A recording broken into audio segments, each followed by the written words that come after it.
स्वरूपं सदाचार्यपूरण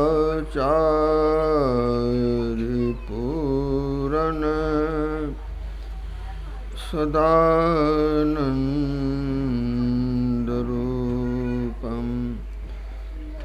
भने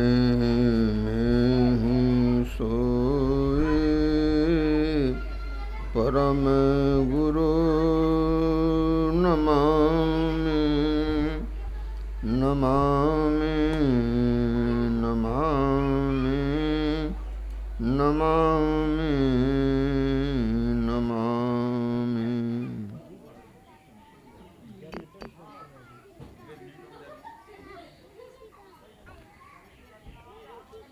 या माताओं एवं बहनों,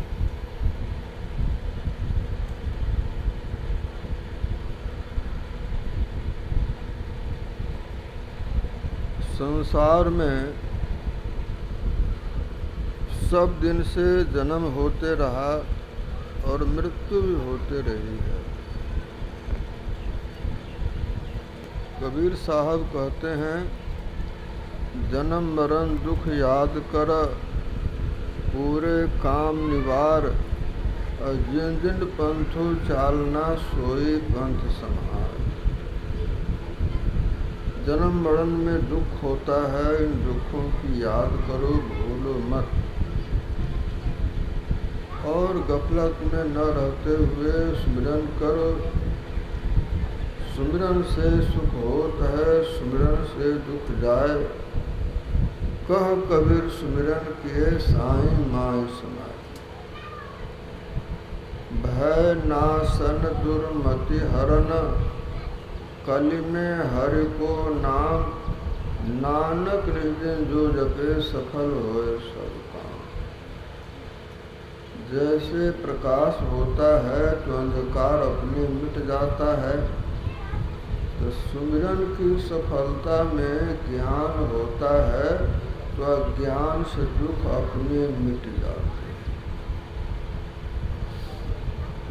भगवान श्री राम के जमाने में भी पिता की मृत्यु होती थी। खुद उनके पिता की मृत्यु हो गई थी। और श्री राम के जमाने में स्त्री की भी चोरी होती थी। भरत जी बड़े दुखी हुए पिता के मृत्यु से। तो मुनि वशिष्ठ ने कहा, सुनह भरत भावे प्रबल, बिलुख कहे मुनिनाथ। हानि लाभ जीवन मरण, जस अपजस विधि हाथ। हानि लाभ जीवन मरण विधाता के हाथ में है। इसीलिए सकल भूल एक रहे, गुरु तुम पर स्नेह।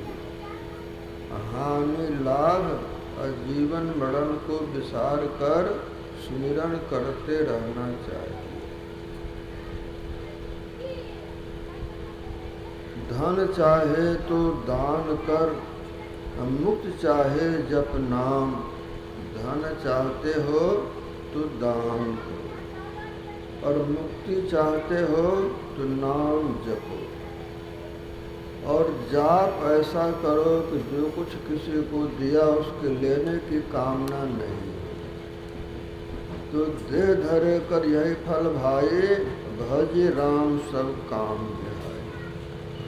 मनुष्य की देह में आने का सबसे बड़ा लाभ यही होगा। राजा राणा राव रंग, बड़ा जो सुमिरे नाम। कह कबीर बड़ो बड़ा, जो सुमिरे नहीं काम। धनी हो निर्धन हो, ब्राह्मण हो भंगी हो, पढ़ा हो कि अनपढ़ा हो, जो सुमिरन करता है परमात्मा उसको सुखी बना देता है। और जो सुमिरन के बदले कुछ नहीं चाहता है वह सबसे अधिक सुखी बनाया जाता है। लेकिन अपने नहीं होगा। अपनी बनाई बनाई बनत नहीं, जाको राम न देत बनाई। अपने बनावन कारण केते, कोटिन करे उपाय। लक्ष्मी पति नहीं बने काऊ से झूठी करत बड़ाई।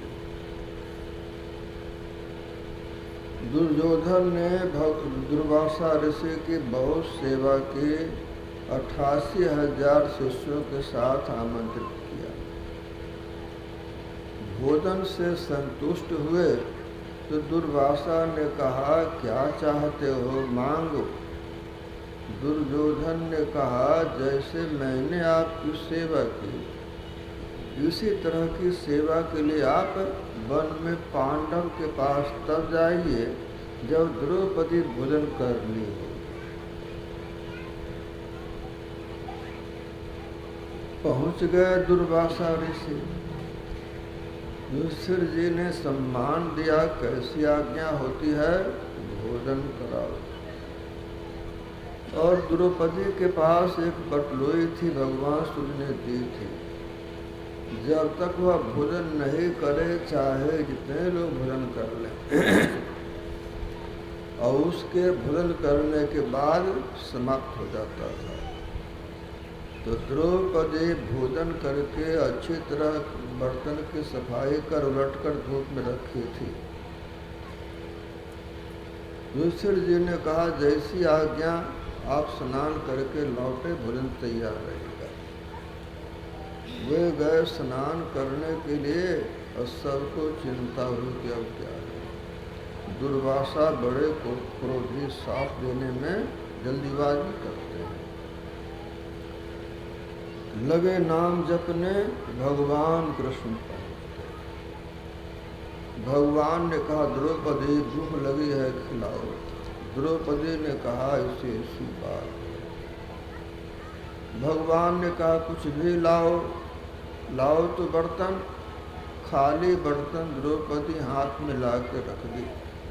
भगवान ने भीतर झांका तो पेंदे में एक साग की पत्ती लगी थी।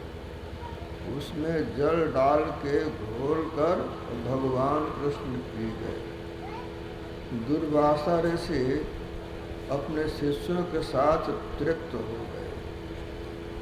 भीम को आज्ञा हुई, जाओ उनको बुलाओ भोजन के लिए। भीम गए, बोले चलिए। दुर्वासा ने सोचा कि नहीं जाएंगे तो भोजन बर्बाद होगा और युधिष्ठिर जी हमको साथ देंगे। डर गया और डर के कहा, राम करे तेरे दुश्मन मरे। दुश्मन कौन? दुर्योधन। तो बात उल्टी हो गई। तो एक साग की पत्ती का दान किया सतपात्र में तो इतना लाभ हुआ। इसीलिए कहते हैं, धन चाहे तो दान कर, मुक्त चाहे जप नाम।